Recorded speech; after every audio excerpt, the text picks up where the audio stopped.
Selamat malam, assalamualaikum warahmatullahi wabarakatuh. Waalaikumsalam. Salam budaya. Lestari budaya.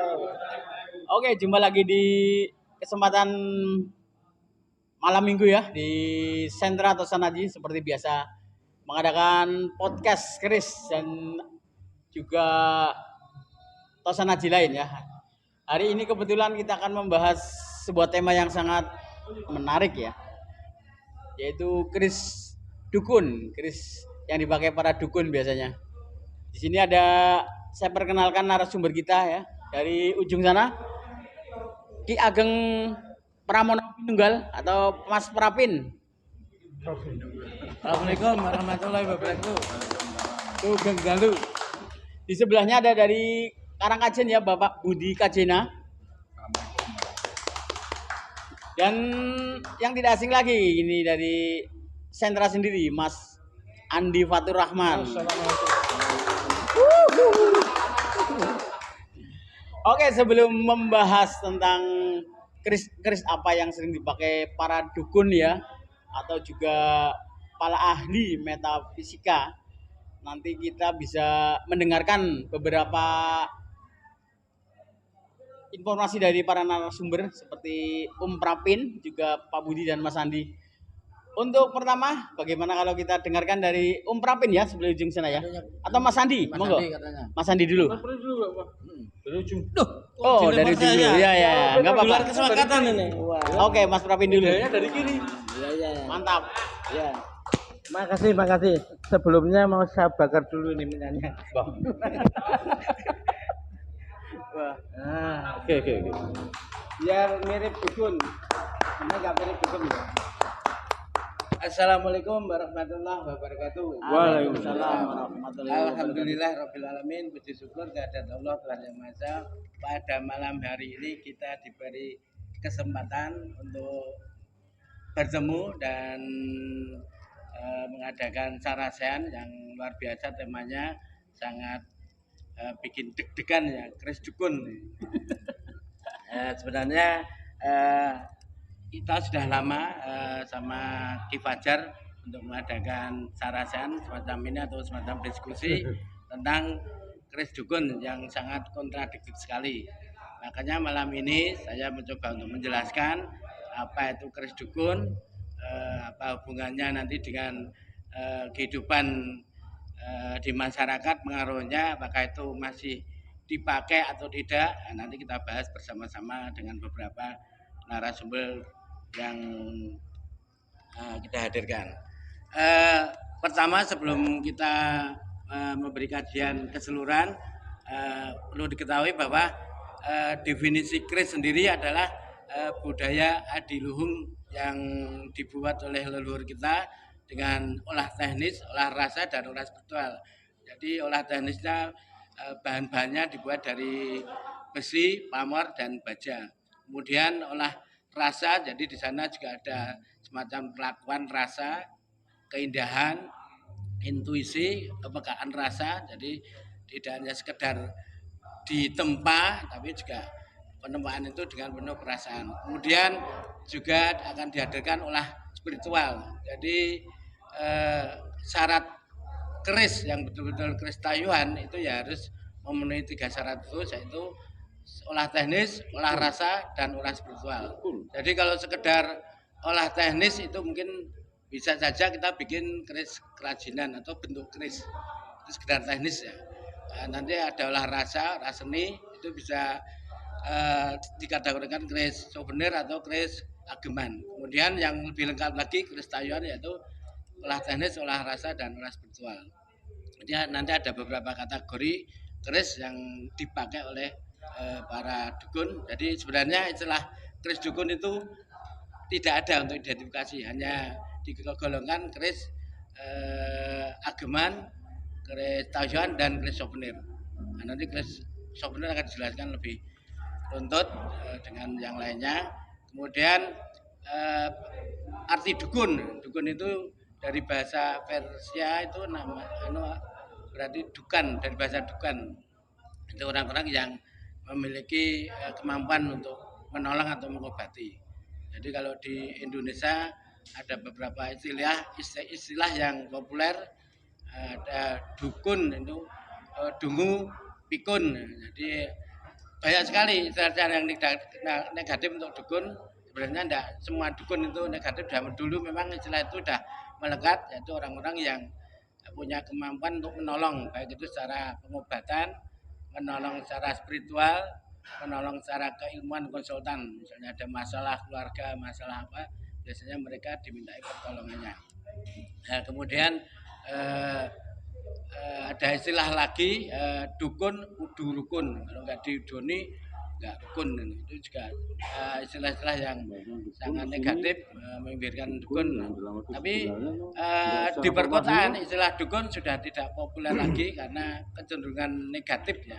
Nah, karena ada istilah dua itu, makanya diganti istilah paranormal. Nah, ini agak keren dikit. Nah, jadi paranormal atau dukun itu juga nanti ada yang dianggap aliran hitam, basic sanatnya keilmuannya hitam, ada yang basic keilmuannya ada yang putih. Jadi kita bisa melihat ciri-cirinya, tapi itu tidak kita bahas. Yang kita bahas nanti hanya masalah kris. Jadi bukan masalah praktek perdukunan. Itu karena dukun di sini masih sangat diperlukan dalam masyarakat Indonesia, terutama dalam Pilpres ini. Wah, ramai sekali orang mendekati orang-orang yang dianggap punya kemampuan dukun, paranormal, para beberapa kiai atau sesepuh yang dianggap bisa membaca tanda-tanda langit. Wah, ini tandanya saka kidul, ada semacam bola angin berputar, itu nanti ada makna simbolisnya. Nanti ada semacam kabut yang putih dari misalnya dari timur, itu nanti akan ada Ratu Adil, macam-macam. Itu makna simbolisnya juga akan kita masih diperlukan oleh mereka yang memerlukan eksistensinya dukun atau paranormal. Di sini masih ada waktu, Mas Ajar. Sementara Itu dulu ya. itu dulu. Ya. Kita sambung ke Bapak Budi nggih. Ya. Sementara itu dulu, makasih. Nanti disambung lagi loh, Om. Ya, bermanfaat ya. Oke, monggo Pak Budi. Matur nuwun. Assalamualaikum warahmatullahi wabarakatuh. Salam. Melanjutkan apa yang ingin dia Pak Pramono Pinunggul. Kalau menurut saya ini rada-rada ontologis, rada-rada hakikat. Jadi definisinya tadi ya mengenai keris tadi rasa, terus teknis, rasa, dan spiritual. Nah, kalau saya lebih lanjut lagi secara kategorisasi ya. Kategorisasi sebenarnya pada substansinya itu keris itu hanya dibagi dua kalau menurut saya pribadi dan menurut buku-buku yang saya tekuni juga bergaul dengan empu-empu, yaitu tadi keris Tayuan dan Ageman. Tapi karena perubahan zaman, jadi ada tadi sesuai dengan fakta sosial, ada keris souvenir dan sebagainya. Nah, pada malam ini yang menarik adalah konsep keris dukun. Nah, konsep keris tadi seperti yang dingendikake Pak Kipram, lalu yang dukun. Dukun itu sebenarnya suatu kata yang bagus, Pak. Pengertiannya bagus, orang yang mengobati. Zaman Londo mbiyen, jadi ketika zaman Belanda dulu, kita waktu dijajah Belanda, itu justru orang-orang Belanda itu berobatnya kepada dukun, Pak. Kita pernah mengetahui namanya Londo Depok itu ya. Ya. Itu banyak berobat ke dukun. Lalu karena dokter-dokter di situ, dokter, tabib, dukun itu sama, Pak, pengertiannya. Benar dari Persia tadi, dukun dan dukan. Ya. Nah, ya. Lalu secara etimologi itu asal usul bahasa itu ada perubahan bahasa, Pak, perubahan makna. Perubahan makna dukun tadi dari hal yang bagus menjadi hal yang negatif. Sekarang pengertiannya orang tuh dukun tuh malah apalagi didukung film-film ya. Dukun itu pengertiannya ya negatif. Nah, lalu ada yang awam mengatakan ada keris dukun. Jadi keris itu yang untuk perbuatan negatif para dukun tadi. Padahal kalau kita kembalikan ke hakikatnya tidak ada keris dukun itu. Seperti Ustadz Faisar ya yang meru'yah keris di ru'yah. Nah, dengan kata lain besi, baja dan pamor tadi iso kanggonan jin ya, jin setan. Nah, padahal menurut kami sesuai Al-Qur'an ya, itu Al-Hadid ayat 25 itu mengatakan ya besi, ayat besi itu mengatakan bahwa kami menciptakan besi yang sangat dahsyat bermanfaat bagi manusia. Lalu yang kedua itu ada di ayat lain tapi saya lupa, tapi ayatnya berapa lupa, itu mengatakan bahwa meteorit, jadi meteor yang bintang-bintang yang berterbangan di langit, kalau kita malam-malam melihat itu menurut ayat tersebut itu untuk mengusir setan jin yang mengintip, memata-matai informasi berita langit. Nah, dari dua konsep tadi, besi dan pamor tadi, saya yakin keris yang sungguh-sungguh itu maknanya bagus. Jadi kalau pamornya itu benar-benar meteorit, jelas tidak dihuni oleh jin setan dan sebagainya. Lalu mengenai isi keris itu ada beberapa pendapat. Bung Karno itu pernah waktu itu di istana didampingi kolonel, pengawal pribadinya itu mengatakan bahwa kamu lihat itu ada patung itu tidak ada apa-apanya. Tapi kalau kamu percaya, kamu mengharapkan dari dia, itu nanti akan memantulkan energi kembali. Dengan kata lain, alirannya Bung Karno itu energi yang diberikan kepada benda.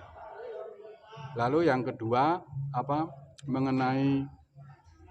mengenai kekuatan perdukunan tadi. Dalam buku para psikologi ilmu psikologi itu mengatakan bahwa energi itu bisa dibangun kalau pertemuan antara otak besar, otak kecil menyatu. Di situ ada tengah-tengahnya itu ada namanya amigdala. Jadi kalau itu diolah sungguh-sungguh, dia akan mengeluarkan energi. Seperti di Rusia ya, itu tentaranya itu melihat pisau itu bisa ditekuk Pak dengan mata itu. Kayak ceritane api di Bukit Merah Agung Sedayu. Memandang itu bisa sendok barang itu dipegang gini bisa nekuk gitu. Itu kekuatan pikir. Itu saja mungkin dari kami menyampaikannya. Sesungguhnya dukun itu definisinya baik, tapi karena perubahan makna sekarang menjadi negatif. Itu saja Mas Dendun. Oke, terima kasih Pak Budi Kacina ya. Ternyata dukun itu ternyata baik artinya ya, cuman mengikuti zaman sekarang definisinya jadi kurang baik ya Pak. Selanjutnya kita berikan kesempatan untuk yang terakhir ya. Home kita, Mas Andi. Terima kasih. Assalamualaikum warahmatullahi wabarakatuh. Waalaikumsalam. Di sini saya cuma mau mempersempit ataupun tapi sebelumnya saya berterima kasih kepada Mbah Pramono dan Bapak Budi Kasinan ya. Dalam pembabaran ataupun pembukaan tadi saya sangat setuju banget. Sangat setuju dengan apa yang jenengan sampaikan di sini. Tapi di sini saya cuma mau mempersempit dalam artian dari kata dukun itu sendiri. Ini dalam wacana saya ya. Dukun itu untuk saat ini itu udah menjadi kembali seperti masa silam menurut saya pribadi. Dukun itu ada dua. Kalau saya jabarkan atau saya sikat ada dua, tetap ada dua. Dukun baik dan dukun jelek. Dukun jelek, contohnya dukun jelek ya. Kita tetap mau nggak mau sihir itu ada. Di kitab manapun ada sihir ya. Sihir sifatnya pasti jelek kan. Nah, dukun itu tetap saya sekat jadi dua, dukun baik, dukun jelek. Karena dari pemahaman dukun itu sendiri, dukun itu sebetulnya dari kata sebetulnya dukun itu ahli, orang yang ahli di bidangnya itu dukun dulu ya. Kalau sekarang mungkin ahli bedah ya dokter bedah misalnya. Kalau dulu ahli bedah ya dukun bedah misalnya, atau dukun bayi, atau dukun pijet, atau dukun dan yang lain yang bagus itu ya. Terus ada lagi yang definisinya dukun jelek itu, contoh dukun santet itu dipercaya nggak dipercaya monggo, karena sifat spiritual ataupun metafisik di dalam perdukunan itu kembali lagi tumrape sapa atau buat siapa atau kanggone sapa kan gitu ya. Jadi dalam judul di sini tadi, judul yang mau kita bicarakan dalam konteks ini, kita bicara tentang keris dukun gitu ya. Keris dukun. Nah, keris dukun yang kita maksud di sini pembabarannya itu kita mengerucutkan aja di dalam hal spiritual ataupun metafisik yang berhubungan dengan dua hal itu. Karena kita terlalu formal banget nggak rame sih. Kalau nggak terlalu formal malah justru rame nih kelihatannya. Contoh seperti itu aja. Jadi dukun itu saya bagi menjadi dua, dukun jelek, dukun bagus. Karena dukun definisinya tetap bagus sebetulnya. Karena itu keahlian sebetulnya. Semua keahlian dukun itu. Dulu ya, karena penyalahgunaan aja kata-kata dukun itu, pengertian dasarnya, jadi menjadi terbelah menjadi dua, dukun baik, dukun jelek, dukun hitam, dukun putih. Nah, ngoten nggih, Pak J. Itu menurut saya seperti itu. Ini tak lanjut ya. Ya. Nah, terus gini, saya bicara kembali lagi, saya membicarakan yang dukun jelek dulu. Dukun jelek atau dukun hitam saya bilang. Ya, dukun hitam itu banyak sebetulnya terjadi. Itu pun kita juga boleh, kita nggak percaya boleh, karena dalam hal-hal semacam itu kan kita kadang juga nggak semua orang bisa merasakan. Gak semua orang bisa melihat ataupun mendengar ataupun panca indera itu nggak dapat menangkap. Jadi kita boleh aja nggak percaya boleh. Tapi ada tapinya. Kalau Jawa bilang, ojo dipadal, ojo diremehke, ojo di ini nih. Wong Jawa itu eling lan waspada dengan hal semacam itu. Karena walau bagaimanapun, walau kita pun nggak bisa merasakan atau melihat atau dan lain-lain ya, tapi kadang terjadi dan benar adanya itu sering banget terjadi itu. Tapi itu pun Allahu alam ya, karena semua yang menghendaki Allah. Itu untuk dukun yang bersifat hitam ya. Kalau dukun putih itu ya banyaklah contohnya, nggak saya sebutkan di sini tapi banyaklah. Dukun bayi, dukun pijet, terus dukun khusus patah tulang atau dan yang lain-lain ya. Hujan. Ya aja itu juga. Nah di sini sebetulnya kalau kita ada menilai suatu kata dalam tanda kutip dukun itu sebetulnya walaupun hitam sama putih itu ada nilai positif dan negatifnya sebetulnya. Kalau kita menurut ataupun kita memahami dan sama dengan pemahaman yang pemahaman yang apa ya namanya, dengan benar-benar kita hayati ya, karena dukun hitam pun kalau kita pelajari dari sisi baiknya pun itu ada nilai plusnya, apalagi dukun yang bersifat putih pasti ada nilai lebih positifnya. Nah, di sini yang kita tekankan di acara ini itu saya kerucutkan aja biar nggak melebar, nanti nggak malah panjang. Itu kita membabar tentang dukun mana yang benar, mana yang enggak, dukun mana yang harus kita jauhi, dukun mana yang harus kita deketin atau kita pelajari kalau ilmunya itu memang berguna buat kita. Kalau memang nggak berguna, ya kalau bisa kita perangi, kenapa enggak gitu kan? Karena ini menyangkut budaya kita juga, budaya keris. Budaya keris kalau kita ambil dari sisi positifnya, entah itu dukun hitam atau dukun putih, akan mempengaruhi ataupun berpengaruh di sini di dalam ilmu tosanaji khususnya ya. Ini sambutan bisa dilanjut atau lain lagi? Kita Atau tak lanjut nanti jalan lagi? kembali lagi ya. Oke? Iya, di sesi pertama bertanya dulu ya. Ya, Bertanya dulu nanti dilanjut. lanjut. Ini saya kira gimana? Berhenti dulu ya. Betul. Boleh. Oke. Go. Oke, matur nuwun Mas Andi ya. Ini ada 2, yaitu dukun baik dan dukun tidak baik gitu. Sementara dari sesi pertama kita cukupkan sampai di sini. Bila ada pertanyaan ya. Oh, sebelumnya saya ucapkan selamat datang buat Pak D. Ji Pak Deni, matur nuwun. Pembaharannya belum. Kan kita baru membuka pembaharannya belum. Pembabarannya. Ini mau dibabat dulu atau mau pertanyaan dulu? Monggo. Dibabat dulu ya. Dari Mas Andi dulu berarti. Nanti Oke. ke ini. Sampai ke Pak Pravin. Monggo. Ya, kembali lagi ke saya ini ya, kita kembali ke dukun yang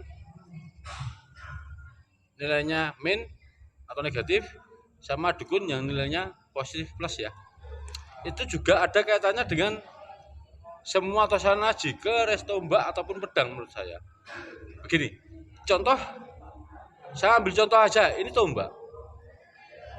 Tombak ini yang sebetulnya secara kalau kita kupas secara benar-benar dengan baik atau filosofis menurut dan filosofisnya bagus.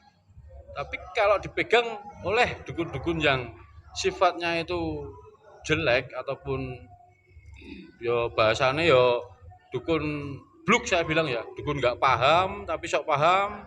Kadang di sini letaknya yang menjadi pembelingiran ke teman-teman ataupun orang-orang yang mau mempelajari tentang hal semacam itu.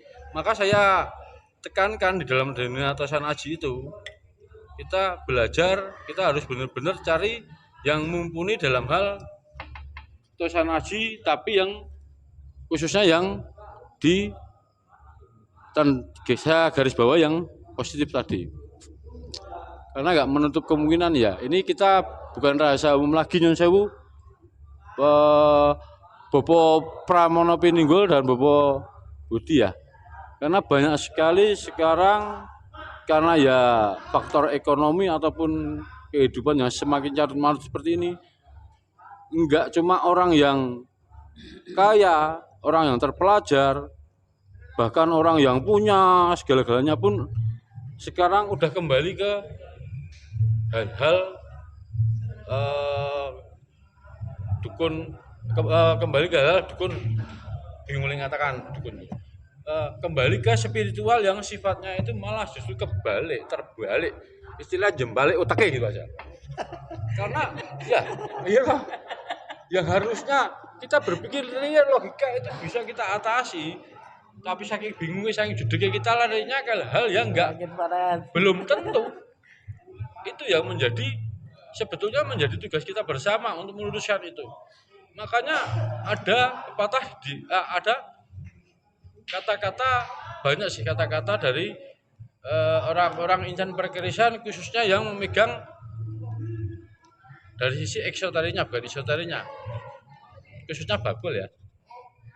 Itu malah justru dia berpendapat dukun-dukun semacam itu dalam tanda kutip yang negatif. Itu makanan empuk lur.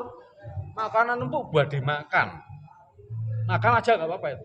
Karena gini, dukun yang sifatnya negatif itu pasti akan mengelabui konsumen-konsumen mereka karena dia aja nggak paham kok. Paham dari mana saya bilang. Sebelum dia ngapusi, kita hapusi dulu itu nggak apa-apa. Dosa berjamaah nggak apa-apa itu. Seperti kita untung. Gitu maksud saya. Tapi alangkah baiknya kalau dukun yang sifatnya seperti itu bisa kita luruskan kalau mau. Kalau nggak mau ya udah sekalian kita bleseke, seperti kita untung. Karena ini bukan rahasia umum lagi ya, menurut saya Pak Budi, Pak Pram, Mas Fajar ya. Ini dan ini banyak sekali contoh-contohnya. Kita lihat dari beberapa sudut saja udah terlihat lah saya bilang. Lawang kita mengupas filosofi keris saja. Itu keris lurus satu hari satu malam nggak habis. Dukun bisa langsung menyimpulkan. Ini katakanlah gini, ini keris Tilamope. Dukun mengatakan dengan pedenya ini keris sangkelat, isinya jaran hitam, bla bla bla bla. Karena itu konyol saya bilang.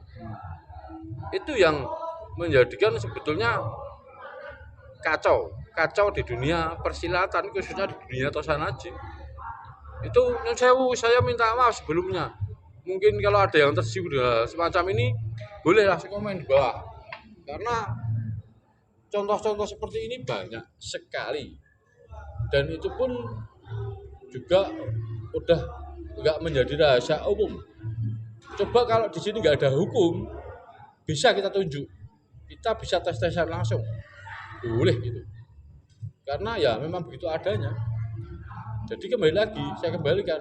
Dukun itu cuma ada dua. Dukun negatif, dukun positif. Dalam artian kata dukun itu suatu keahlian ataupun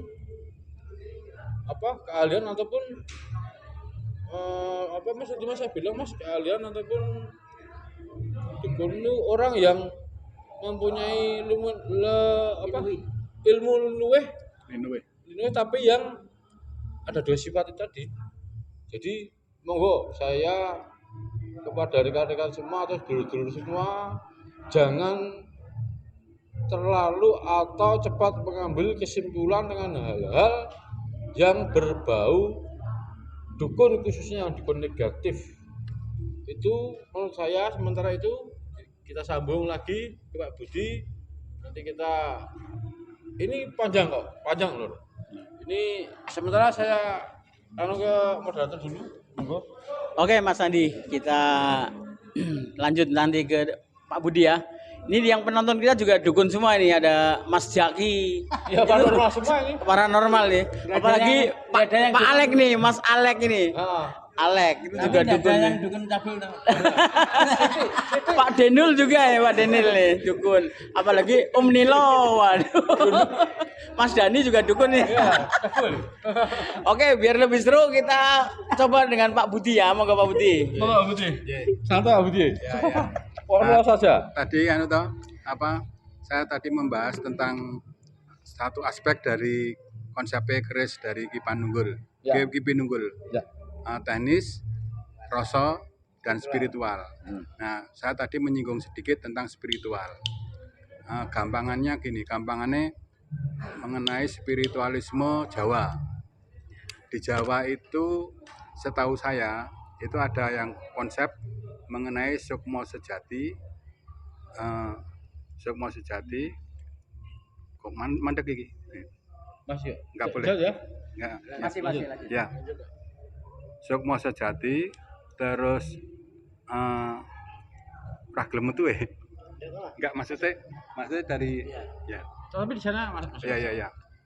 Sukma sejati, guru sejati dan bayu sejati.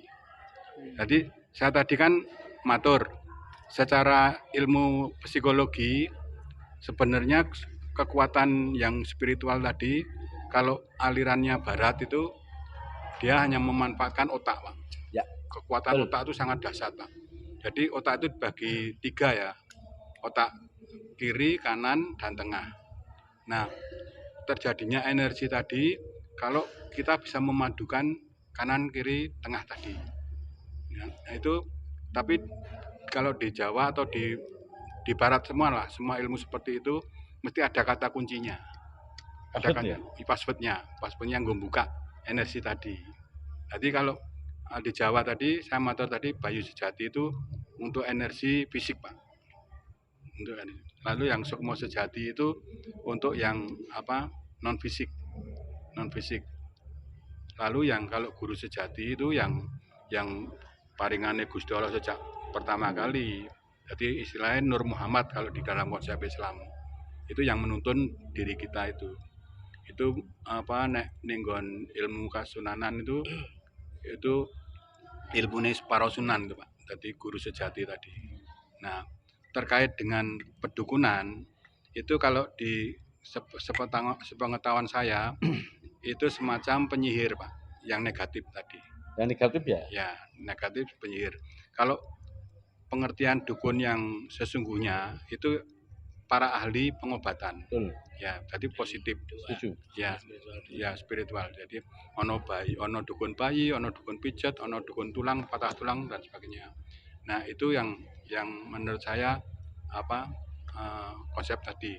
Tapi karena perubahan zaman, terus salah penggunaan dan sebagainya, sehingga pengertiannya dukun orang awam, apalagi didukung TV ceritanya ono keris mabur, terus nyantet wong dan sebagainya, sehingga makna keris kita yang adiluhung yang penuh makna tadi menjadi kabur Pak. Betul. Jadi keris ini sebenarnya barang netral, barang yang ngemu petunjuk filosofis, simbolik itu menjadi kabur, jadi kaya semacam benda yang untuk orang jahat. Betul. Padahal tidak, seperti yang di UNESCO setelah kita jelaskan, ternyata malah menjadi warisan tak benda. Itu mengenai keris tadi. Jadi kalau saya boleh menyederhanakan tema malam ini, keris dukun tadi, ya. Kalau menurut saya keris yang digunakan para dukun. Ya. Para dukun negatif itu sing malah nggak hapus dulu Pak. Ya, betul. Ya, kalau saya boleh cerita, masih ada waktu ya Mas? Masih. Ya. Saya boleh cerita gini Pak, teman kantor saya itu dia senang tahu kalau saya senang keris toh, dia mendekati saya, Mas Budi, aku duwe cerita, ning kowe aja guyu ya. Gimana Mas? Terus tonggoku kuwi padu ndak ceritake ora tentang keris ngono. Nah, bojone itu yang cewek itu nesu sebabnya apa nggak tahu ya, saya lupa loh. Yeah. Tapi dia cerita gini, ora pandak wingi ngongkon aku nyimpen keris ning dikeduk ning isor wit yo sing sijine kakek dhuwur wit. Ora pandak saiki mungkin ekonomi ya. Masalah ekonomi ora gelem mbayari, ora gelem nomboki dan sebagainya. Jadi batu ya. Ya, jadi maksud saya gini. Keris yang tadi itu kan istrinya mirang-mirang ke bojone itu. Dia medukun. Ya. Wis masang keris dulu, sing siji dipendem, sing siji dipasang ning ning wit itu. Iya. Ngapusi konsumennya itu. Nah, metu dadi padu malah kewetu itu. Ora pandak ngongkon aku enggak nyimpen ke keris ngeduk ning isor wit karo ning dhuwur wit. Jadi yang saya maksud tadi keris dukun itu kerisnya itu bagus, kerisnya normal. Betul. Tapi digunakan oleh dukun itu untuk berbohong.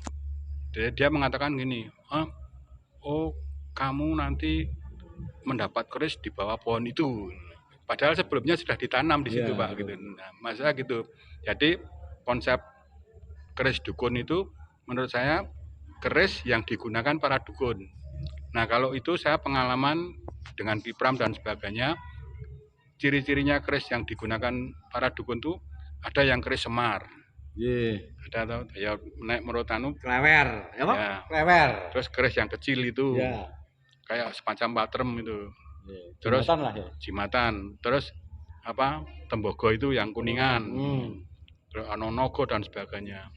Itu nanti apa? Itu sebagai alat apa untuk mengeruk dana uang dari konsumen tadi. Mungkin itu dari saya. Itu gini ya Pak Budi, sebetulnya yang dihapus itu sebetulnya butuh pertolongan bener sebetulnya ya. Tapi tambah dihapus tambah ambiar gitu ya.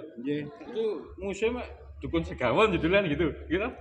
Jadi sebenarnya dia memang butuh pertolongan, Pak. Iya betul. Tapi Dimanfaatkan. oleh dukun yang Si negatif. dukun itu ya. Tambah ambiar gitu kan. Iya. Karena golek bocong Tolong kelang mentong glek. itu, Pak.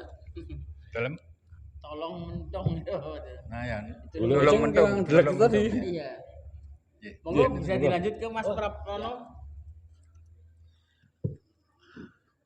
Terima kasih Mas Fajar. Ini menarik sekali ini narasumber berdua ini, baik Mas Andi sama Ki Kajina. Tadi sudah dibicarakan dan diungkap definisi dukun, kemudian ada jenis dukun, baik yang dukun baik sama yang tidak baik atau hitam atau dukun putih. Nanti saya membahas yang terkait dengan keris-keris yang dipakai oleh dukun. Biasanya dukun itu memakai keris atau jimat atau ageman yang lain itu karena mereka kurang pede, ilmunya terbatas.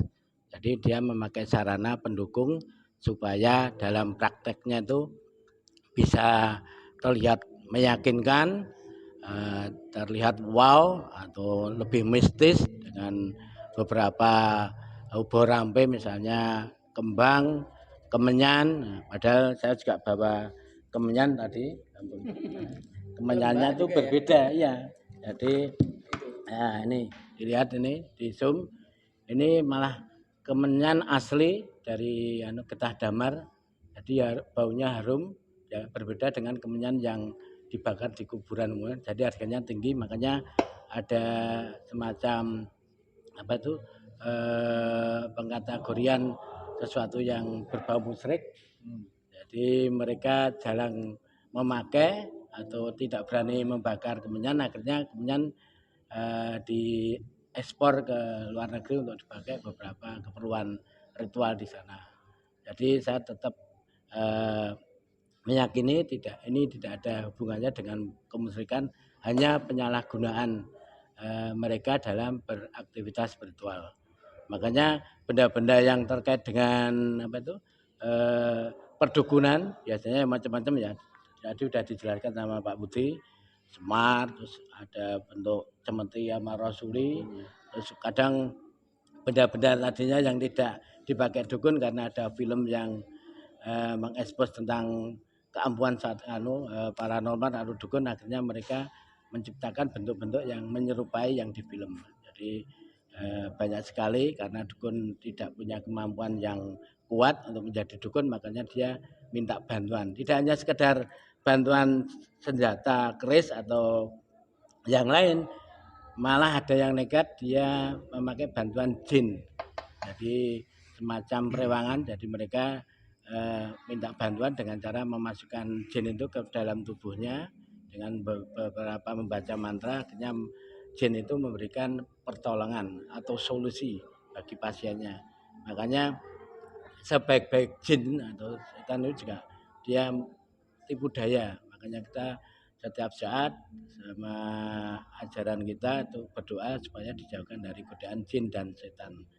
Yang kedua, ada beberapa dukun yang betul-betul niatnya menolong, termasuk istilah dukun itu dan orang yang punya kemampuan ya, untuk menolong, mengobati, memberikan solusi, konsultasi, konseling atau spiritual, olah spiritual. Misalnya dia tidak balance dalam kehidupannya, dia diarahkan ke jalan yang benar. Biasanya para dukun itu juga para ulama atau kiai yang dipandang di masyarakatnya. Jadi mereka tidak memakai istilahnya benda-benda untuk mendukung, itu cukup dengan olah rasa, dengan rasa yang asih, pengasihan yang olah spiritual, jadi berupa doa-doa atau zikir atau selawat. Terus kemudian mereka misalnya kurang yakin, dia menggunakan media air untuk dia doakan, bukan di japa mantra dengan misalnya minta pengasihan jarang goyang atau apa, itu biasanya kan bermacam-macam mantra akan dihadirkan di sana. Jadi cukup hajatnya apa nanti didoakan di media air. Biasanya sekarang udah air yang udah aqua banyak sekali, jadi mereka bawa sendiri airnya. Di obor sampai yang agak lain biasanya rokok itu untuk bebono atau bebungah itu biasa. Nah, kemudian ada juga dukun yang sudah modern tapi tetap masih memakai media keris. Jadi keris sendiri juga untuk meyakinkan, sebenarnya juga sudah punya kemampuan, tapi kadang orang sendiri tidak yakin pasiennya atau yang meminta pertolongan tidak yakin, seperti misalnya dalam pencalonan lurah, bupati, gubernur atau presiden, bahkan presiden pun mereka berusaha mencari semacam pendamping atau keris sebagai simbol hajat mereka. Jadi keris ini fungsinya bukan untuk sesembahan, tapi merupakan simbol dari hajat mereka. Hajat supaya tercapai cita-citanya menjadi lurah, menjadi bupati, bahkan sampai presiden. Dan ada beberapa presiden terdahulu, ada yang ke makam para wali, di sana juga ada semacam ritual dengan membawa keris, mencabut keris dan bersaksi berdoa. Misalnya gini, Pak, ini harus kita praktekkan, saya dapat bocoran langit. Nah, misalnya membuka keris, sudah mungkin dukunnya, paranormalnya ini udah paham betul tentang keris, kemudian cara memakai keris sesuai dengan standar, cara mendoakannya juga mengutarakan hajatnya dengan pertama Assalamualaikum warahmatullahi wabarakatuh, terus dijawab Waalaikumsalam warahmatullahi wabarakatuh, kemudian dicabut kerisnya pelan-pelan, yang jalan ronggonya. Nah, kemudian dia hormat, bukan menyembah loh ini hormat kepada leluhur, kepada yang punya keris, kepada yang membuat empunya. Jadi dia betul-betul penuh dengan olah teknis ini dengan buka keris, olah rasa dengan perasaan yang dalam, olah spiritual dengan doa tadi Assalamualaikum, Bismillahirrahmanirrahim, terus baru menyebut hajatnya nanti di karena lantaran keris Pandhawa Citra menika pincinarita Lobjong punika hajat kula tansah kabul karena iradati Gusti Allah. Ini sekedar contoh ya. Nah, jadi biasanya dikembangkan oleh mereka dengan lebih signifikan, lebih detail doanya. Kemudian setelah ada paksen dan doa hajat kabul baru dihormat lagi, dimasukkan ke rongkanya kembali.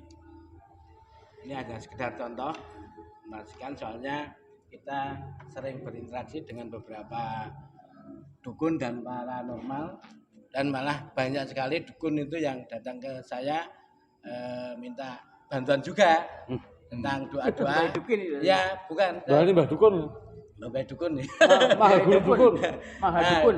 Kebetulan kakek saya juga paranormal, tapi yang putih, basicnya juga ulama, terus mertua, terus bapak saya meskipun pegawai negeri tapi dia menolong juga memakai keris. Dulu saya lihat dia punya keris kecil, jadi setiap ada orang, Mbah Nyotoyo anak nangis terus niki pripun kali panas diperisake dereng pun niki Mbah kok mboten mari-mari kon Nyotoyone.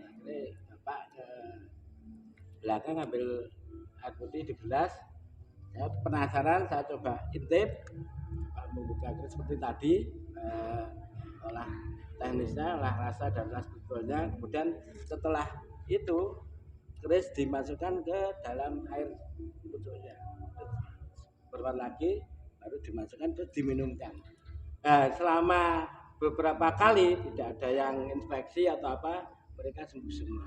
Itu kan tidak walau alam ya keajaiban apakah itu karena daya kerisnya atau doanya kita tidak tahu. Jadi kita selalu mengamati perilaku simbah. Alhamdulillah simbah saya dari bapak Samin itu memang suka penolong. Jadi orang-orang yang butuh pertolongan baik secara konsultan, kesulitan dalam solusi keluarganya atau apa, jadi dia membantu secara tidak tanpa pamrih. Juga misalnya ada barang hilang seperti kasus baliknya kapal di Wonogiri itu, yang simbah tuh di Wonogiri juga tidak ada yang bisa menemukan mayat-mayatnya. Harusnya kan sudah 1 minggu itu kemampul ya, tapi tidak ketemu. Ternyata dengan olah rasa dan spiritualnya simbah yang Taruno itu, akhirnya mayat-mayat itu ditemukan seperti disembunyikan atau temangsang dalam semacam karang atau batu. Akhirnya para penyelam turun, ternyata juga mayatnya ngumpul di sana. Jadi hal-hal seperti itu kan kita juga kadang menerima, kadang tidak. Makanya saat ini dukun dalam pengertian yang baik seperti yang diutarakan di Kajena itu masih dibutuhkan dalam masyarakat. Jadi pengobatan alternatif kadang di kedokteran karena terasa mahal, BPJS juga dipersulit, makanya mereka memilih pengobatan alternatif kepada para dukun dan para ramal. Nah, tapi ya ciri kalau ini untuk para masyarakat awam ya, kalau pengobatan alternatif biasanya orang yang betul-betul dukunnya ampuh, dia tidak akan mengungut biaya.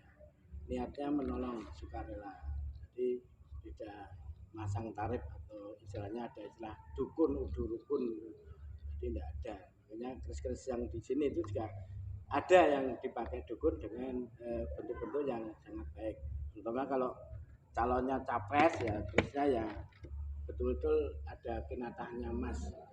Jadi betul-betul contoh keris mahal ya, jadi kerisnya juga hitungannya mahal.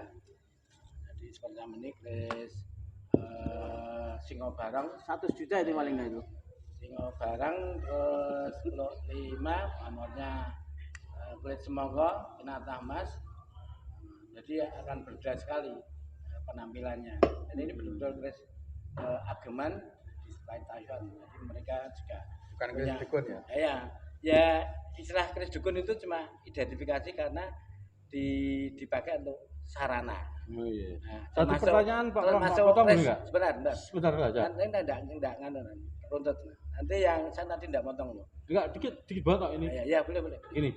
Di saat ini saya ya, di saat simbah atau bapak itu kan yang paling pokok kan ujub untuk ibaratnya ini ular-ular gitu loh. Iya. Ular-ular di saat mengasihkan suatu pengobatan atau benda itu, kan kalau yang baik kan tetap dikasih ular-ular ya. Iya. Ini tetap pertolongan dari Allah misalnya. Iya, betul. Itu dilakukan itu ya? Iya, dilakukan. Oh, iya. Iya. Tadi nggak diucapkan masalah. Iya, betul, makasih. Itu doanya sederhana, kalau bapak itu Bismillah Al-Fatihah. Kalau orang dukun-dukun yang dikasihkan ke konsumennya itu Mas? Iya. Itu cuma harapannya Bismillah. Terus kalau yang dukun yang lain sederhana itu paling semilah aja udah mandi, semilah, karena mereka kadang-kadang tidak fasih ya dalam berbahasa Arab, tiru-tiru tapi jo tetap sekti. Semilah. Bismillah. Semua itu dibuat ya malah. Itu artinya itu loh Mas. Iya. Tapi karena niatnya baik, niat itu yang baik awalnya itu jadi sesuatu yang baik. Ya, dimaafkan, Allah kan Maha Pemaaf. Kalau udah tahu masih salah, ya kebangetan. Makanya kita dalam kehidupan itu jangan salah milih keris sama milih orang. Pilihlah Pak Pramono. Biar enggak bingung. Terus ada satu lagi keris-keris yang memang sebagai sarana sesaji ya. Nah ini spesifik karena biasanya dapurnya dapur kutub. Kutub ya. Iya, ini dulu ada semacam ritual biasanya diginiin, dibakar penyan. Terus nanti begitu ini udah masih mana. Oh iya. Nah, begitu udah dengan membaca mantra atau doa atau dia berusaha untuk Itu semua kutut. Semua putut Mas ya? ya ada yang bermacam-macam putut itu enggak. Karena putut kan dibagi berapa? Ya, terus ini juga misalnya contoh lagi. Ternyata kok kayak sudah berkulino ya Mas. Iya, Iya ya. kulino. Iya ini kan. Soalnya saya kan dosennya di Kunto. Oh. Nah, ini tadi. Dosennya Chris Cabul. Dukun yang konsultan. Oke tak kandani aja demek pentil. Wah, Saru itu. Enggak Bisa saru. dianu lho nanti. Enggak apa-apa. Apa artinya pentil itu coba? Supaya centil. Oh, centil. Dipleset. Dukun pentil jadi centil. Nah, itu supaya mereka menjaga karena marwahnya kan menolong masyarakat. Ya, Jangan ya, sampai ya. tergoda yang namanya centil itu. Nah, terus ada lagi Centil apa sih? jimatan yang ini bisa Centil di itu apa sih Mas? sebentar nih. Centil. Ini kan Apa ada enggak? Centil. juga semacam kaligrafi, biasanya raja ya. Raja Itu itu ya. dias. Raja. Di keris-keris yang koden. Jadi nanti di raja supaya ada doanya. Ya sama seperti tadi Semua tujuannya urusan itu ya Pak ya. ya untuk meyakinkan supaya Nanti lah ya. beberapa pasien itu percaya dan tersugesti. Kalau mereka sudah tersugesti itu biasanya gampang untuk penyembuhannya. Kalau udah belum percaya enggak akan sugesti awal itu harus ditanamkan ke pasien.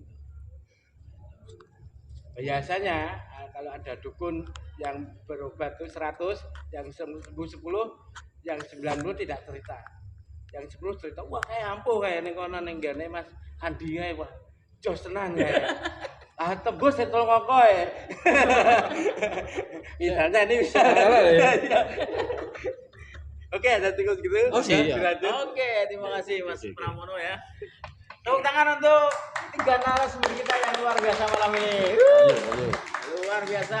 Centil aja Pak. Ini ada pertanyaan centil itu apa tadi nih Mas Andi? Centil. Centil apa? Yang kecil. Apa? Dibiak gitu loh apa? Oh, enggak usah. Loh, enggak kita enggak paham bener sumpah. Berarti Apa Pak Budi tahu enggak? tangannya gini. Coba. Enggak tahu. Ya gitu banget Mas. Oh, centil apa? Yang tahu enggak ini? Pentil ya? Ah, pentil gitu enggak apa-apa. Enggak di Saya agak beda dengan Ipram ya. Oh iya. Bukan beda tapi enggak bungki tadi. Ah. Jadi apa? Konsep saya tadi kan nek ngelmu barat tenaga niki berpusat di otak. Ya. Terus ning gone ilmu rasa tadi lewat pikir lewat hati. Nah, gabungan dari itu ada kekuatannya. Dan di keris ini juga ada kekuatan, Pak. Kan seperti Magic Pak ya. bukan magic, seperti yang di ayat Al-Qur'an tadi Al-Hadid 25 ayat 25 kami ciptakan besi yang mempunyai kekuatan dahsyat. Dalam definisi apa itu Pak? Kekuatan dahsyat. Nah, Dalam itu kan hubungannya sama ini Pak. Yang sewu ya Pak? besi itu ini kan banyak manfaatnya tuh Pak. Nggih. Untuk perang, bagi tank, nonton mabur. Kan Iya. dahsyat tuh Pak. Spiritualnya. Nah, Spiritualnya. spiritualnya itu karena dia punya pamor tadi, punya pamor di ayat Al-Qur'an tadi juga untuk melempar setan dan jin yang nguping ayat-ayat langit. Berarti kan kayak aura Pak ya? Sinar atau aura ya? Kalau saya mendefinisikan. Pamor tadi itu Nggih. kan asal usulnya untuk melempar setan jin itu kan. Meteornya ya? Ya. Kan wedi. Ya. Otomatis nek dienggo awake dhewe ya Iya, mengusir setan. besar setan. Pak. Besinya Pak? Besinya kan untuk Atau satu kesatuan besi dan meteor? Iya. Oh, satu kesatuan. Jadi keris itu, Pak. Paham. Nah, dukun tadi saya kelingan omongannya di almarhum Gendeng Pamungkas. Oh, gendong Mas. Dia itu mengguru dari timur sampai ke Amerika Latin sana, Pak. Manting kuburan dan sebagainya. Itu dia kesimpulannya apa? Dukun ki 99% dobos Dobol. ilmunya. Nah, 99% dobos, tapi kan ada 1% yang Nah, benar itu kadang juga Nah, inilah yang 1% itu mungkin yang diomongkan Pak Ki Pramono tadi bisa menjadi mendominasi ya toh? yang bisa menyembuhkan sungguh-sungguh, Pak. Nah, itu dana. yang bisa menyembuhkan sungguh-sungguh itu punya dua kekuatan tadi. Ya besinya punya aura dan mereka si dukun tadi karena laku dia punya energi. Dan dijabah sama Tuhan kan tuh. Ya semua otomatis saling Betul. Ya tambahan, misalnya itu dia memakai kerisnya itu betul-betul keris pakem, bukan keris-keris yang semar atau yang dari kuningan. Itu kan iya. biasanya diisi kodam, kodam istilahnya itu penunggu ya atau yang membantu ya. Biasanya dengan jin atau setan dia atau kekuatan-kekuatan alam yang bisa dimanfaatkan untuk sana. Ya. Tapi pakem itu sendiri juga masih ambigu juga Mas. Insyaallah ya. Untuk pakem keris itu masih ambigu, ada beberapa yang ambigu juga loh. Masih dalam kebingungan kita. Saya cuma menambahkan aja insyaallah. Saya bukannya menyangkal bukan apa ya. Untuk saat ini menurut saya pribadi ya, dalam hal spiritual dunia supranatural atau perdukunan untuk saat ini condong menurut saya itu 85% itu secara tidak langsung akan menggunakan atau tanpa disadari dia udah tertarik dengan ilmu hipnosis halus menurut saya. Jadi dia akan tersugesti dengan sendirinya. Menurut saya ya. Jadi contohnya gini. Baik, contohnya, nek golok ramu tuh keris ya. Gini, contohnya keris ini sebetulnya katakanlah ini keris black lah, keris baru lah. Karena kadang kita tahu, teman-teman tahu ini baru. Tapi dengan gaya bahasa yang menghipnotis tadi, seakan-akan menghipnotis halus, dukunya pun kadang nggak menyadari dia ngomong itu secara langsung menghipnosis dan orang yang mendengarkan itu akan terlena ataupun terhanyut di situ terjadi. Boleh Pak? Boleh langsung tak jawab. Boleh, monggo. Iya. Jadi seperti saya matur tadi, manusianya itu kan belajar. Betul. Belajar tadi gabung ke otak kanan, otak kiri Ya. dan terus latihan pernapasan dan sebagainya. Nah ini mudah Pak bagi orang-orang bela diri itu. Bela diri Pak. Diseni. Ya. Iya, diseni. Seperti tadi Bung Karno tadi ngendika. Ya. Kalau kamu mempercaya ini, bola bali kamu percaya, kamu hormati dia energinya balik ini Pak. Ya. Jadi katanya ono kodame di. Yang bisa tuh Pak. Tapi kalau yang nggak bisa Pak, apa Pak maksudnya saya? Enggak, maksud saya untuk mengiseni ini mudah sekali Pak. Bisa Pak. Ya. Bisa dalam artian gini. Sebetulnya keris jangankan keris Pak, cangkir aja bisa Pak. Cangkir ini Pak, saya sugesti Pak. Tak iseni gendruwo lah, deng. Kita ngomong dengan gaya bahasa kita untuk menghipnotis, dia pasti akan terlena dan secara tidak langsung akan terhipnotis bahwasanya ini isinya gendruwo. Dan itu kemungkinan bisa jadi di antara misalnya 5 orang, 3 orang akan mempercayai. Disitulah letaknya akan terjadi.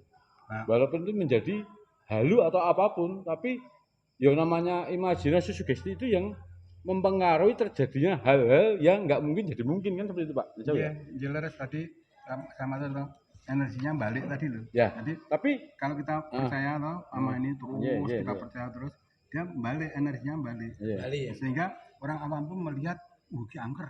Ya. Ono memodini dan sebagainya. Ya. Tapi kalau yang paham mungkin ada dua kemungkinan Pak. Ngomong goblok gue. Tapi kalau yang paham itu ternyata bisa ya. Tapi kalau yang nggak paham biasanya kadang elu. Kadang gitu. Kebanyakan ya Pak, elu. Nah, ini yang saat ini.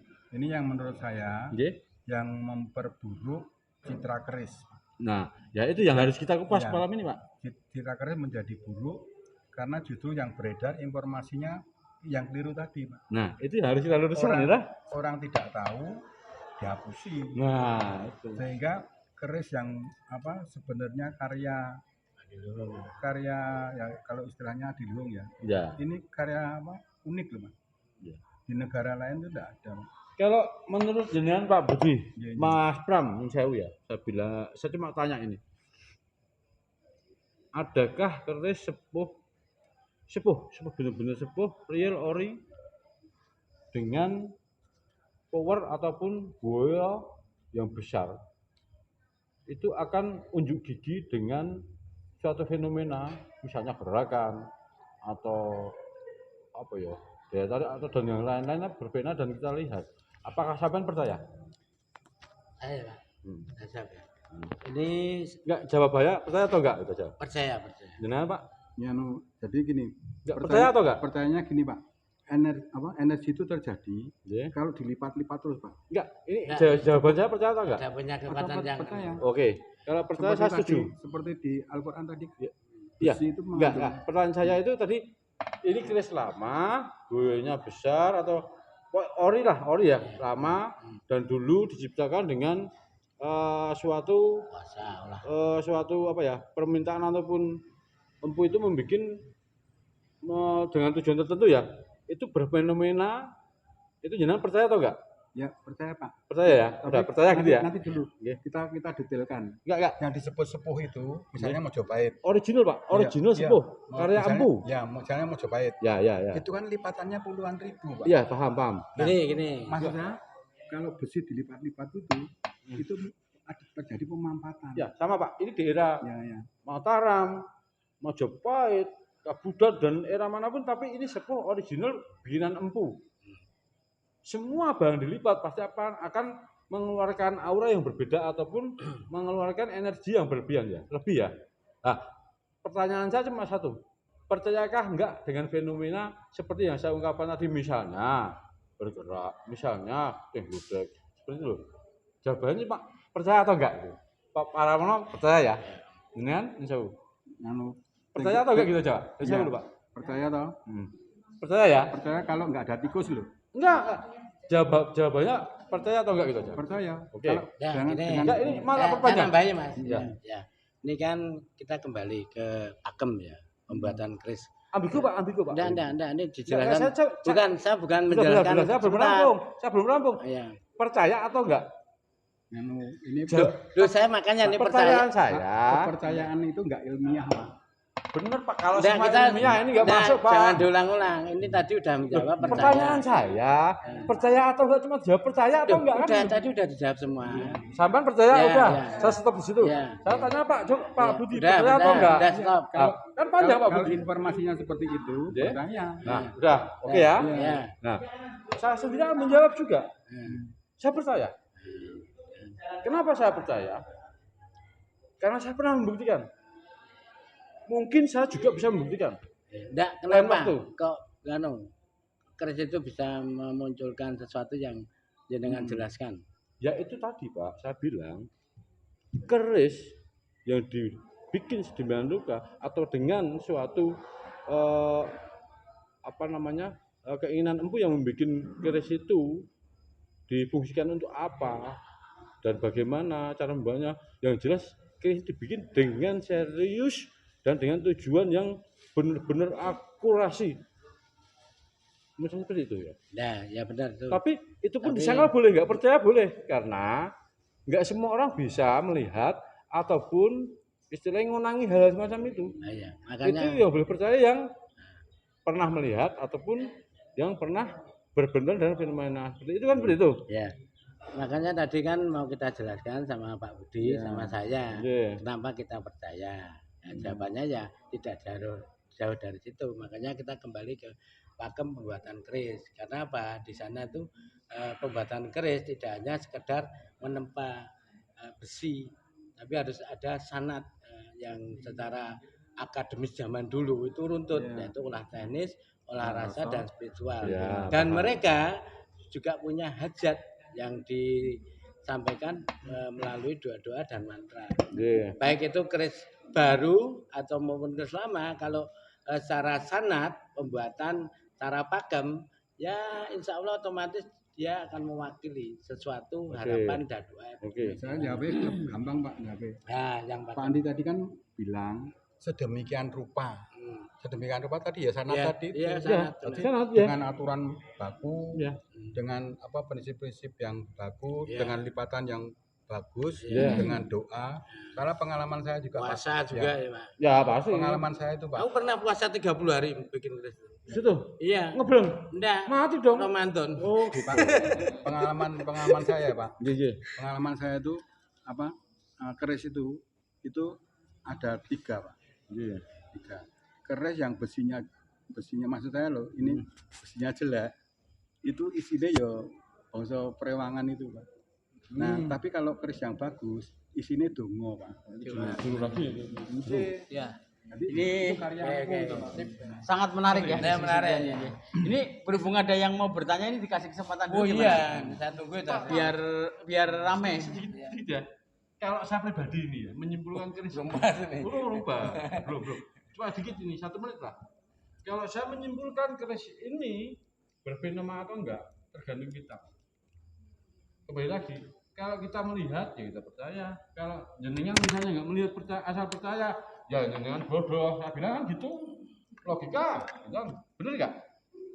Jenengan nggak percaya, jenengan nggak lihat. Cuma saya omong jenengan percaya, bodoh nggak? Bener nggak? Kok nggak lihat kok percaya kan loro, kan gitu. Menurut saya loh. kalau saya percaya karena sudah ngalami, Pak. Nah kalau udah ngalami saya setuju Pak. Waktu dengan Ki Empu Sungkowo dengan ayahnya. Yeah. Terus yang cerita kemarin tuh yang diceritakan ke saya gimana, Pak? Yang cerita apa, Pak? Ya yang lihat. Oh iya. Oh, saya pernah cerita dengan Ki Pramono. Ngeri. Ini yo anu ya, apa jangan diolok-olok ya. Enggak Pak. Saya tuh kan Mas Nino, Da- ya. Mas Nino. dari kecil Didengarin Mas Nino. dari kecil tuh kan bapak saya kan militer. Ibu saya memang penghafal Quran, Pak. Ya. Dikitin, Pak. Ya. Bapak militer, ibu penghafal Quran. Ning tergantung anaknya toh. Diajari bola-bali ora dong-dong tentang Al-Qur'an itu, Pak. Iya. Nah, aku tuh mau ngapale mau nganu Allahumma barik lana fima rojaktana bagina adabana. Cuman itu sama Al-Fatihah. Doa makan itu ya. Sama Al-Fatihah. Nah, waktu itu masih SD, Pak ya. Saya cerita. Rumah saya kan dekat THR, Pak. Dulu. THR itu masih Singup, Pak. Iya. Nah, saya Andi belum lahir ya? belum lahir zaman udah ya. Belum. tahun 70-an jangan udah lahir. Belum ya. Nah, itu tahun 7 bulan, Pak. Masih SD. Oh Mas SD. Ya, itu Dia belum berwisata ya. neng apa? Neng Isarwet itu loh, Pak. Ringin. Sekarang Ringin ada. Depon. Banyak ringin ya. Nah, itu ya, itu meh maghrib itu, Pak. Meh maghrib caca tuh do melayu tuh. Melayu meh maghrib surup itu gerimis malahan. Nah, itu do apa? Neng buriku, napa. Padahal dia itu santri, Pak. Do ndonga macam-macam, ono ayat kursi, ono apa Yasin dan sebagainya. Kulhu, ana falak, al-falak. Pancasila. Udah cerita. Terus ternyata apa? Tuyul, Pak. Oh. Tuyul di depan itu, tuyul itu. Nah, terus aku ya training kabeh awakku rada gede mbiyen. Kanca saya doning mburi saya kan ngarep dhewe. Nah, saya sedekap meneh kelingan omongane bapakku. Lha nek kowe percaya kuwi sing dongane ya kuwi wae. Terus aku ndonga. Allahumma Barik lala. barik lana fima rojaktana bagina ada Tuyul lho badan. Tuyul itu mone mendelik dak itu. Selesai mundur, Pak. Oh iya. Mundur melayu. Melayu terus nggawa itu bapakne, nggawa bapakne Laporan berarti. ya laporan Iya. Terus ngeli. laporan tuh moro itu kanca saya sampai ndedek kepuyuh-puyuh itu. Aku tetep ndonga. Baik lala itu Pak ya. Anger Doa makan lho itu, Pak. ngertine kuwi aku ya. Ayo, nyatane apa? Oh, dari gila ya. Itu bapaknya itu guyu. Terus ini bareng ana bledak itu, Pak. Duar gitu. Terus duar gitu. Bapaknya mone guyu aku toh, alah mung donga mau mangan kowe yo. Ternyata jin setan tuh luwih fasih timbangane awake dhewe tentang Al-Qur'an. Apalagi iblis. Terus mundur dhek. Ana bledak mundur kan padang biar ngono. Mundur. Nah, tuyule padha ngene, dene bapak ya wedi. Gendrone muni ngene, "Api lara wedi, rupane budi kalah elek timbangane aku." Wedi mergo ora donga. Medeni ya? Ning weruh rupaku dadi Wih, wedi. gila nih.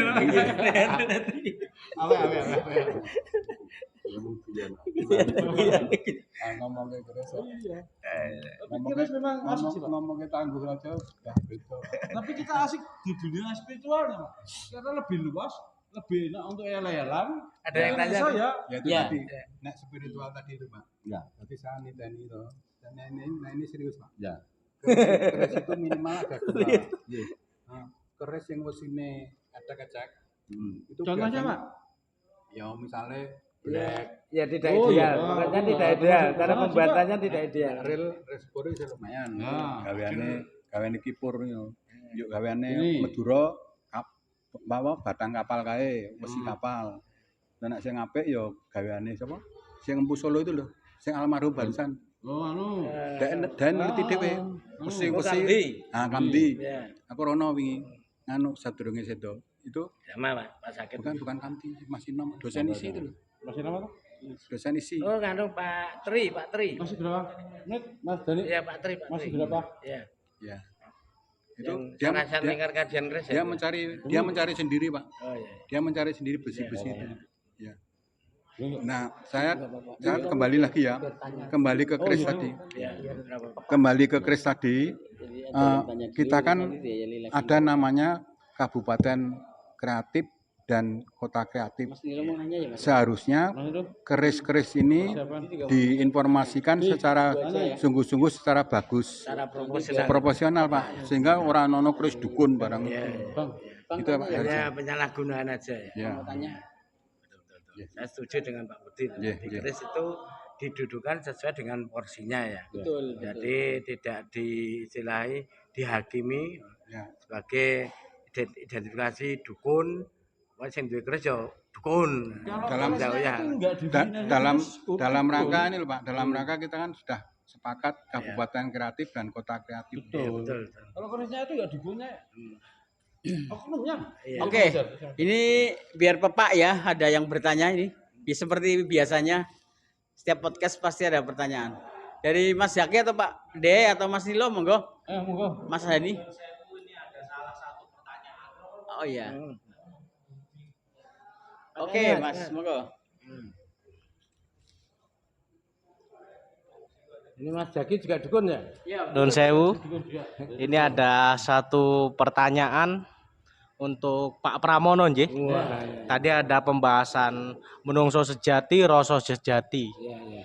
Mungkin bisa dijelaskan apa itu manusia sejati dan rasa sejati. Wah, ini rada abot. Terima kasih. Wah, dengaran ya. Luar biasa.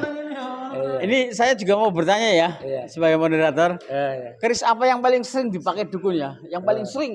Sering ya? Iya. Iya. Monggo yang lain satu lagi. Biar ada 3 pertanyaan atau Oke, langsung aja. Nanti lupa. Oh, Pak De, Pak De. Iya. Monggo, Pak De. Ya, biar 3 ya. Iya. Ya, saya ingin bertanya kenapa dukun itu identiknya ke menggunakan keris padahal banyak sarana Ya. yang lainnya. Iya. Karena apa? Itu yang Ya, harus ya. kita cari pemecahannya dan kenapa kok harus keris gitu loh. Iya, iya. Itu yang jadi pertanyaan saya sampai sekarang. Nah, Ya. kesempatan ya. Ya, terima kasih. Makasih Pak Untuk De. ya. Oke. Mas Nilo Tiga. atau sudah?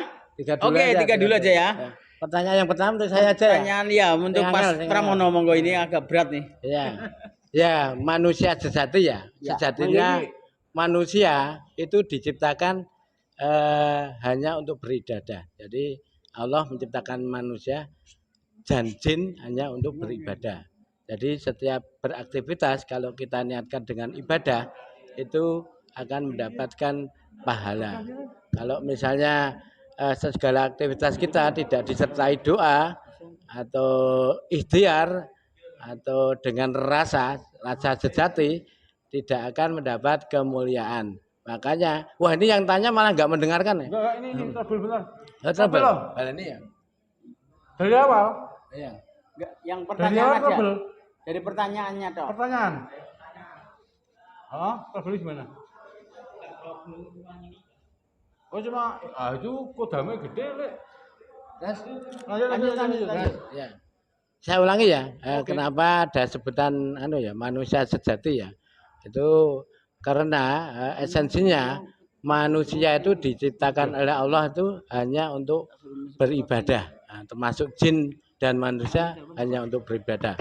Jadi ibadah sendiri tidak olah spiritual seperti menyembah ya atau yang terkait dengan ibadah di masjid atau di pura atau di anu, tapi juga aktivitas lain yang disertai dengan doa dan ikhtiar rasa. Jadi kalau itu sudah terpenuhi aspek 3 itu, berulang kali saya katakan orang itu hidup tidak lepas dari olah teknis, olah rasa, dan olah spiritual. Contoh, misalnya kita ini yang seneng ya, biasanya contoh-contoh yang agak-agak ya unik, menarik, itu biasanya orang akan paham. Biasanya kalau wanita berhubungan seks dengan orang yang tidak muhrimnya atau nyuwun sewu, itu biasanya kan hanya sekedar olah teknis. Ada transaksional itu. Maaf ya, ini ya saya jelaskan biar jelas. Itu baru olah teknis. Kalau orang berhubungan seks dengan rasa, rasa kasih sayang, cinta, kedua-duanya itu meliputi 2 proses, olah teknis dan olah rasa. Kemudian yang terbaik dan lengkap itu berhubungan seks melalui perkawinan, karena ada nilai ibadahnya. Jadi ada proses teknis dalam hubungan seks, olah rasa, rasa cinta, spiritual sah untuk digauli. Makanya untuk menjadi manusia sejati harus mengikuti aturan dalam hal ini, aturan masyarakat, norma agama, norma budaya, kearifan lokal, kemudian norma negara dan bangsa. Jadi harus disinkronkan semuanya. Kalau udah itu tersemuanya, kita akan merasa nyaman dan aman. Kemudian kembali hakikatnya manusia itu dari ruh ilahiyah. Kalau kita sering berpuasa, zikir, berbuat baik pada sesamanya, nanti akan banyak ruh ilahiyahnya. Kalau diri kita merasa kotor, penuh dengan dosa, dan perbuatan kita menyimpang dari norma agama masyarakat, akan banyak nur syaitoniahnya. Makanya kalau ingin tercipta ruh yang manusia sejati dan rasa sejati, ya harus terpenuhi olah teknis, olah rasa, dan olah spiritual. Mungkin ada yang saya sampaikan. Oke, Pak Pramono. Sekarang kedua ya.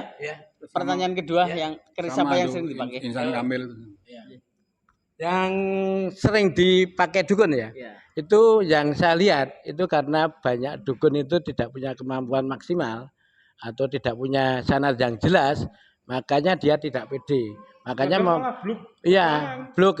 Saya tidak mengatakan bluk ya, terlalu ya. Ya, saya tidak tega pokoknya. Nah, itu biasanya keris-keris yang banyak dari yang tidak ideal pembuatannya. Contohnya dari bahan kuningan.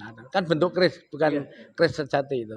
Belum keris sebenarnya. Terus nanti keris-keris yang murah, koden. Yang di pasar harganya ya dulu itu sekitar 50.000, 75. Itu udah. Nanti ada keris yang bagus, dikira bagus tapi agak tinggi nilainya seperti naga, dihias kuningan seperti emas. Ini ada contohnya ini. Ini juga kerisnya yang bagi orang awam dia kan enggak bisa membedakan apakah ini keris lama atau baru. Terus apakah ini betul-betul emas atau kuningan, mereka tidak tahu. Jadi cuma diperlihatkan sekilas, misalnya dukunnya dengan PD-nya, dengan kepandian dalam triatikalnya, mereka akan berusaha memberikan induksi atau sugesti yang positif menurut dia. Contohnya ngobrolnya gimana kalau misalnya ini? Udah. Saya tidak mau contoh yang jelek. Oke, untuk pertanyaan ketiga mungkin Pak Budi ya. Kenapa keris? Kenapa harus keris itu yang dari Pak Dinil? Monggo. Karena ya di Jawa toh. Di luar Jawa kan enggak juga. Samurai. Samurai itu bukan untuk Bukan di luar Jawa. Ya sudah. Ya, jadi gini, pencitraan tadi loh Pak. Pencitraan tadi bahwa keris itu barang yang dekat dengan gaib, dengan jin dan sebagainya, punya kekuatan dan sebagainya. Jadi irasional. Jadi orang yang irasional itu mudah sekali dipengaruhi, Pak. Jadi Dan sama Dan- yang serius orangnya. jadi gini, panjenengan gampang tak pengaruhi. Panjenengan kepengin sugih. Pengen sugih ning ora nyambut gawe. Nah, pengen sugih terus di dalam hati aku nek entuk rezeki mungkin paringane Gusti Allah gitu ya. Nah, dilalah ini Pak, ngilmu dilalah ana wong nelpon. Pak sinten panjenengan? Pak Junil, Nggih, Pak Kenil. Pak Kenil. Vietnam. Ya, Pak Kenil panjenengan dapat hadiah undian 50 juta. Sering kan dulu anak buah saya kena itu, Pak. Nah, dari situ dalam diri panjenengan itu sudah ada niat tadi kepengen sugih, kepengen untuk rezeki, nilalah butuh duit, ditelepon panjenengan dapat hadiah. Kan enggak rasional, Pak. Wong daftarke wae ora kok untuk hadiah undian. Ya ta, Pak? Nah, teman saya tuh dibujuk itu kena, Pak. Ning tahun 2003 ya, kena 3 juta. Itu jadi kondisi internal dipengaruhi oleh kondisi eksternal, jadilah kejadian itu. Nah, misalnya gini, wong loro terus kepengen mari ya, dukune ngerti sadurunge kan ana asistene to. Panjenengan gerah napa ngono. Aku yo bar kuwi iki asistene ngandani. Kae iki loro kae ngene kene. Dhek loro rada stres apa-apa. Mergo dipedhot karo pacare atau mergo putrane lagi loro. Nah, terus dikerjani sama dukune tadi, Pak. Oh kan kudune lemari nek tak timplik. Banyak itu. Jadi hal yang tidak rasional, internalnya butuh, eksternalnya kena.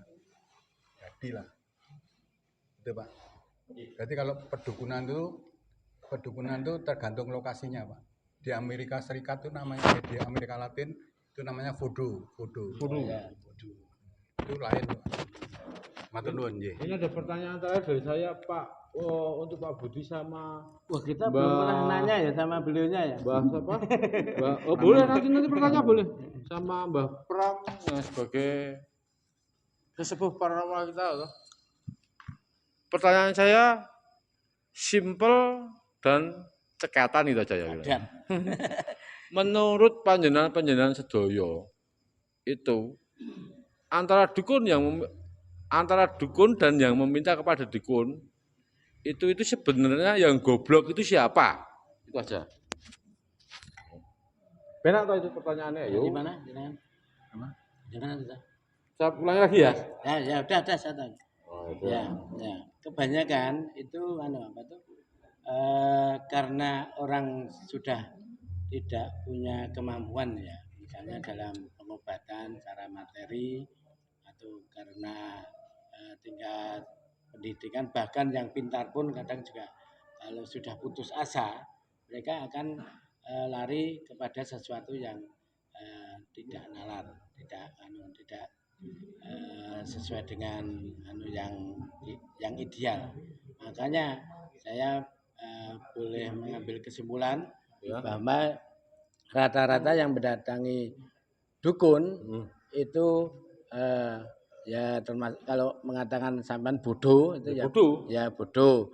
Ya ada istilah kenapa ada istilah dukun, dungu dan pikun. Jadi mereka yang datang itu orangnya dungu, dianggap dungu, dan pikun sudah linglung, sudah bisa diperdaya. Makanya kalau mereka salah memilih pengobatan alternatif, ya sebenarnya tidak menjadi solusi bagi mereka, tidak bisa mengatasi masalah tanpa masalah, bukan kejadian ya, tapi malah bermasalah.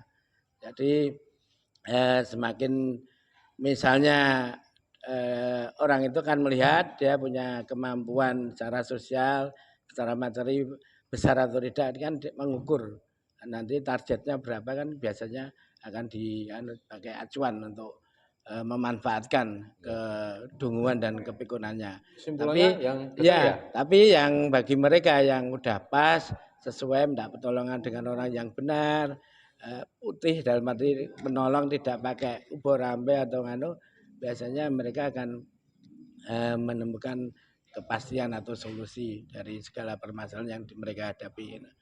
Makanya di saat ini dukun atau paranormal atau orang-orang yang tanda petik punya kemampuan untuk menolong, memberikan solusi alternatif yang murah meriah, bahkan gratis, akan didatangi berbondong-bondong. Seperti misalnya dulu itu ada dukun Tiban ya istilahnya itu ya, mereka berbondong-bondong ke sana untuk minta pertolongan karena tidak ada semacam apa itu pembayaran atau ongkos yang sangat mahal dan digratiskan. Enggak Pak? Saya jawab ya yang tadi pertanyaan. Kalau menurut saya normatif saja Pak jawaban saya. Gimana? Keimanan Pak. Jadi keimanan. Kalau orang punya iman yang kuat, tidak bermain-main dengan para peramal, karena apa? Karena itu dilarang ya oleh agama. Oh ini di luar Pak, di luar itu konteksnya Ya, Pak. nganu tetap Pak. Jadi apa di luar apa dalam masyarakat kan ada orang beriman, ada orang yang tidak beriman. Maksudnya gini, kan awake dhewe seperti saya orang Islam, belajar agama Islam. Kan dilarang sama Nabi Muhammad. Nggak boleh mendatangi dukun, maksudnya peramal, nasib dan sebagainya. Tidak boleh percaya pada perbintangan. Kan udah jelas tuh Pak. Iya, enggak dalam arti dalam konteks di situ Pak, saya Pak. Gimana? Dalam konteks ini sama-sama mungkin nggak tahu gitu loh Pak. Keimanan ya tipis saya bilang, wong namanya juga mendatangi tuh Pak. Ya itu tadi, karena imannya kurang. Kalau jawabannya jangan gitu ya udah tutup. Iya. Jawaban saya normatif, itu gampang gitu Pak. Yang saya tanyakan itu bodoh yang mana itu loh Pak. Kalau bodoh yang datang ada pertanyaan lagi, tapi dukunnya itu ya bruk ya peko ya koplak. Nah itu loh. Iya jawabannya. Kalau saya dalam realitas sosial itu tidak ada bodoh-bodohan ya Pak. Howard Gardner, dokter apa? University, Oxford, Harvard University itu mengatakan tiada anak yang bodoh. Kalau egois Pak? Egois ada. Egois. Jadi penelitiannya beliau merubah dari kecerdasan tunggal menjadi kecerdasan majemuk. Kesimpulannya itu objeknya penelitian itu cah SLB Pak. Diteliti itu ternyata SLB itu tidak ada yang bodoh Pak. Wong nyatanya ono juara dunia ya. Cak SLB juara renang, SLB lomba dunia. Ya akademis banget ini. Iya, makanya tidak ada anak yang bodoh. Nah makanya kalau pertanyaan bodoh apa orang enggak, cuman beriman atau tidak beriman. Berarti orang bodoh itu menurut saya orang yang tahu kesalahan, orang yang tahu iman tapi enggak melakukan itu, berarti bodoh kan itu Pak. Udah dikasih tahu bahwasanya iman itu seperti ini. Nanti istilahnya hukum sebagiannya seperti ini. Tapi nggak mau melakukan. Udah dikandani ndak blok. Egois kadangnya ya tak anggap goblok Pak. Dikasih kesempatan nggak mau. Baik. Betul nggak Pak? Saya dulu Pak. Gini ya. Kalau kita ngomong ke yang serius ya. Iya. Kalimat panjenengan itu kontradiktif Pak. Kalau orang bodoh itu ya nggak tahu Pak. Ya itu saya bilang tadi nggak tahu Pak yang datang ke dukun tadi. Iya nggak tahu. Jadi kalau di bahasa akademis ya susah kita Pak, kita bukan orang akademis. Bukan Pak saya bukan itu maksud saya orang bodoh itu kalau pakai logika panjenengan ya. Padahal menurut saya kan tidak ada orang yang bodoh. Saya sih meyakini saya bodoh. Ya. Hanya tidak tahu itu. Ya tidak tahu. Karena tidak ada orang bodoh, kenapa? Di dalam diri manusia itu ternyata ada 9 kecerdasan dan tinggal kita itu lambat atau tidak Pak. Nah itu loh. Menggunakan. Nah makanya kalau lambat menompo, mesti dikandani bola-bali ora dong-dong. Itu orang yang lambat menerima. Sampai mati lambat. Bodoh Pak. Nah itulah panjenengan. Kesempatan nggak mau gitu loh. Sudah diteliti tidak ada anak yang bodoh. Wong nyatane ono cah SLB ono juara dunia. Iya, Pak. Berarti kan ra bodoh. Benar. Nah, tanyakan ini. Tadi kan misalnya yang mendatangi itu orang pinter, sugih, terpelajar. Nah, mendatangi ke dukun. Inilah dukunnya ya. Saya tidak bisa mengatakan bodoh ya, tingkatan ya. Nah, itu apakah itu dikategorikan yang pinter tadi termasuk bodoh? Sama jawabnya. Iya. Oke. Ini kan tak balik. Oke, siap. Saya siap menjawab. Ini yang terakhir ya karena waktunya udah habis nih Mas. Oke. Iya. Untuk orang yang mendatangi orang pintar, terpelajar dan apa tadi? Mampu punya kemampuan. Ya, pokoknya pintar akademis dan yang lain-lain ya gitu aja ya. Terus dukunnya itu juga apa tadi? Di bawah standarnya dia. Iya. Terus pertanyaannya? Apakah itu masuk kategori dia manusia yang bodoh? Saya bilang bodoh. Kenapa dia tahu pintar? Kenapa? Loh, dia tahu kapasitas dia lebih pintar, mendatangi lebih bodoh. Lebih di bawahnya. Oh ya, lah goblok. Harusnya mendatangi lebih pintar karena mau mencari solusi kan gitu. Terus disingkirkan dengan Kalau dengan bahasa akademis nggak masuk.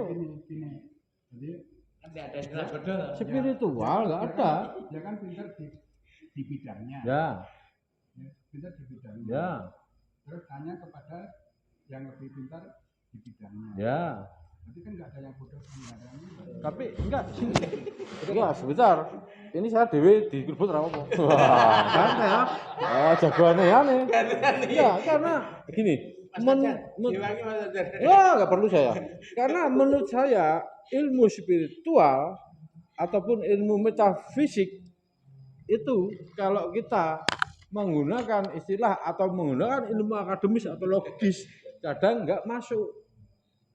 Kenapa enggak masuk? Contoh, seperti dia bilang, ada yang lihat, ada yang enggak. Apakah yang enggak lihat itu percaya? Kalau percaya, ya tak bilang goblok, orang percaya. Lain lu, saya bilang. Itu enggak masuk di dalam akademis, logika. Gampang ini. Gimana? Yang situ percaya nggak Apollo 11 ke bulan? Apa? Apollo 11 ke bulan. Enggak percaya. Belum pernah ke sana, Pak. Loh, saya gugup karena saya berasumsi bahwasanya selama saya mengalami saya percaya. Berarti panjenengan itu nek nggon ilmu pengetahuan itu aliran Poncondrio. Poncondrio. Ya, nek ora weruh dhewe ora kata. Oh enggak terlalu banget seperti itulah. Karena saya sendiri juga orang beragama, saya juga mempunyai kepercayaan juga walaupun saya juga enggak bisa melihat Allah, tapi saya Jangan percaya. Neil Armstrong itu ke bulan itu tidak sendirian. Saya enggak. Nah, jadi nek soal percaya karo ora percaya, saya itu cukup Amerika ki ono percaya. Soalnya kan informasinya gini, Neil Armstrong mendarat di bulan dengan selamat. Oke, gitu Mas. dan ada kehidupan lain di sana, percaya enggak?